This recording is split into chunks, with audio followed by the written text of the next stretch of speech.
gusto ko lang i-share. Itago niyo na lang ako sa pangalang Jenny26. Meron akong account sa Alua, isang social media app na parang OnlyFans. Pwede ka magbenta ng mga SD photos or pwedeng mag-request yung nagbabayad sa content mo.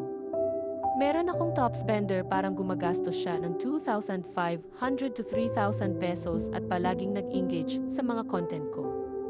Isang araw na curious ako kasi ilang beses siyang nag-top spender. He's a middle-aged, mga nasa 50 plus years old, based sa age sa app pero walang picture yung profile, pero may flower lang at white background. One time nung umuwi ako sa bahay, plan ko mamalengke pero wala si mama. Gusto ko sana siya tawagan para itanong kung ano bibilihin, wala akong load. Beside that time andun naman stepfather ko at nag-ask ako na makikitawag. Pag-abot niya nagtaka ako ba't meron siyang Alua. Binuksan ko at laking gulat ko, familiar yung profile pic niya, parang yung top spender ko.